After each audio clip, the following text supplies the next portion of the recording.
रायपुर से बनारस, एक ऐसा ट्रिप जिसमें प्रॉब्लम्स ने हमको घेर लिया। शुरू होते ही हेलमेट टूट गया, उसके बाद इंटरकॉम ख़राब हो गया, फिर पहाड़ से गिर गए और बनारस पहुंचते ही नंबर प्लेट भी चोरी हो गया।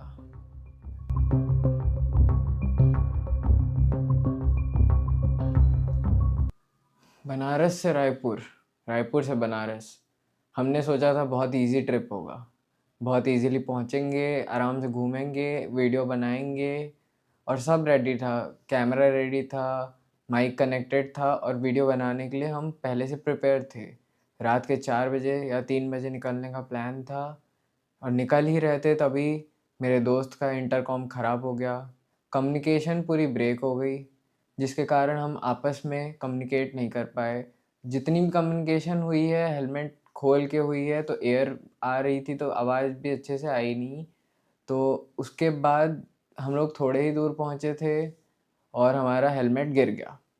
जैसे कि पहले व्लॉग में आपने देखा होगा, डे 1 में देखा होगा, तो उसमें हेलमेट गिर गया। हेलमेट का एक वेंट का टूट गया उस साइड का, तो उसके कारण पूरा हवा आया और माइक में कोई आवाज़ अच्छे से नहीं कैप्चर हो पाई। और जैसा कि ये मेरा पहला व्लॉग था तो मेरे को माइक सेटअप भी अच्छे से नहीं आता था, तो उसके कारण भी आवाज़ अच्छे से नहीं हो पाई। और उसके बाद हम रात को 10 बजे, बारिश के कारण हमने पहले तो शाहडोल में स्टे लिया, क्योंकि बहुत ज़्यादा बारिश हो गई थी और धूप पहले बहुत ज़्यादा थी। फिर उसके बाद बारिश एकदम से कहाँ से नहीं पता आ गई और एकदम ही बहुत तूफ़ानी बारिश हुई। फिर उसके कारण हमको स्टे लेके शाहडोल में कुछ घंटों का स्टे लिया, 5-10 घंटे का स्टे लेके रात को 10 बजे हम लोग निकल गए।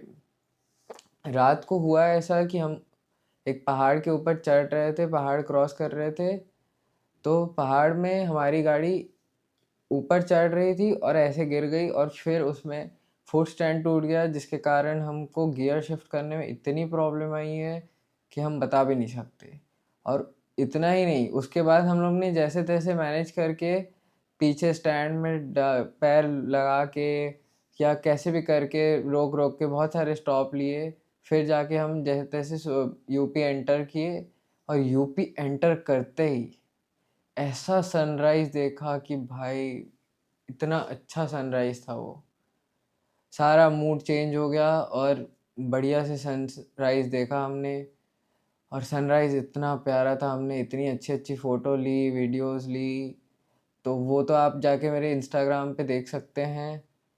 और बाकी आगे बात करूँ तो उसके बाद हम प्रयागराज पहुँचने ही वाले थे। प्रयागराज का जो एक गेट आता है वहाँ पे हमने हेलमेट में कैमरा लगाने का वापस सोचा और कैमरा लगाया ही था कि उसका माउंट हाथ में आके आ गया, तो माउंट भी टूट गया। तो उसके बाद मैं व्लॉगिंग भी नहीं कर पाया।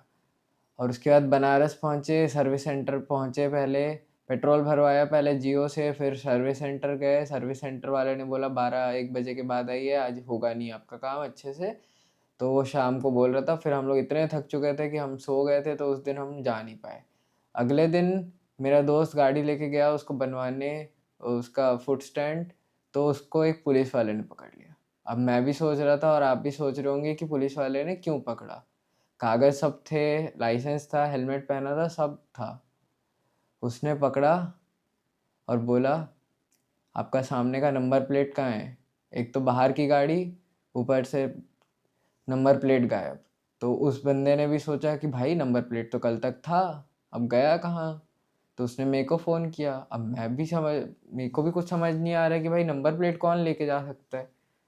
फिर वो जैसे वो आया वहाँ से टीवीएस के शोरूम से बनवा के, फिर हमने डॉर्मेट्री वाले से पूछा, तो वो तो बोलता है कि कुत्ते बिल्ली का काम है ये। बट मेरे को तो ये समझ नहीं आ रहा है, क्या कुत्ते बिल्ली स्क्रू ड्राइवर यूज़ करते हैं कि वो स्क्रू ड्राइवर से खोल के वो नंबर प्लेट ले जाएंगे? भाई एक जगह पे जब गाड़ी खड़ी है तो वहाँ से कैसे जा सकता है? आप भी सोच रहे हैं, मैं भी यही सोच रहा हूँ, भाई कोई इंसान ही लेके गया है।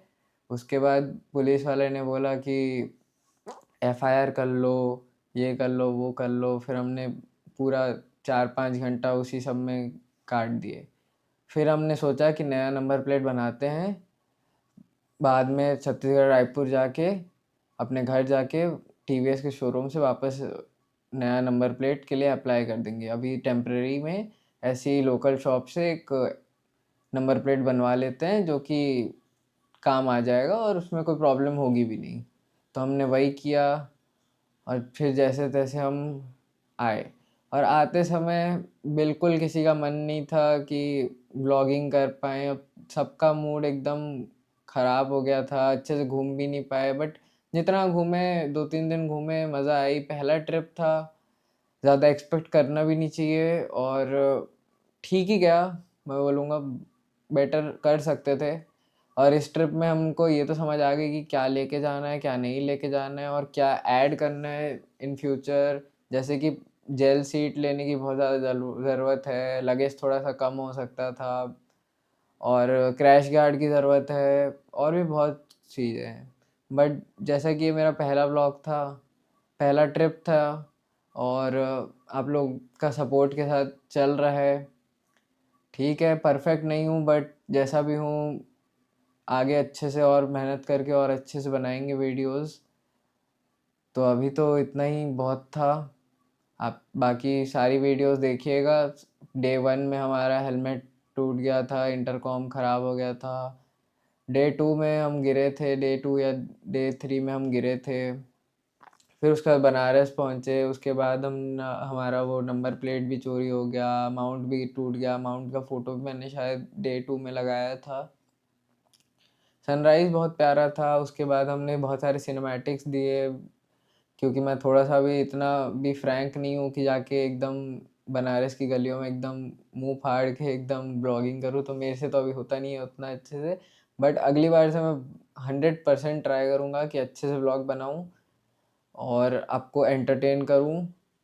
तो मेरे साथ जुड़े रहिए, मेरे को सब्सक्राइब करिए और वो सारी वीडियोज़ आपको लिंक मिल जाएगी बायो में। आप जाके उसको देखिए, वो प्लेलिस्ट बनी हुई है मेरे अकाउंट में, उसको बनारस रायपुर टू बनारस करके या बनारस करके एक प्लेलिस्ट बनी हुई है। उसको आप जाके देख सकते हैं, उसमें आपको बहुत मज़ा आएगी। और मेरे साथ जुड़े रहिए, मेरे को सब्सक्राइब कर लीजिए मेरे चैनल को, लाइक कीजिए वीडियो, शेयर करिए अपने फ्रेंड एंड फैमिली में, इंस्टाग्राम में फॉलो कर लीजिए डेली अपडेट्स के लिए और रील्स भी अच्छी-अच्छी आती रहती है वहाँ पे। तो आगे फिर कंटिन्यू करते हैं दूसरे ट्रिप के साथ। तो यहाँ तक के लिए शुक्रिया, थैंक यू, पीस आउट।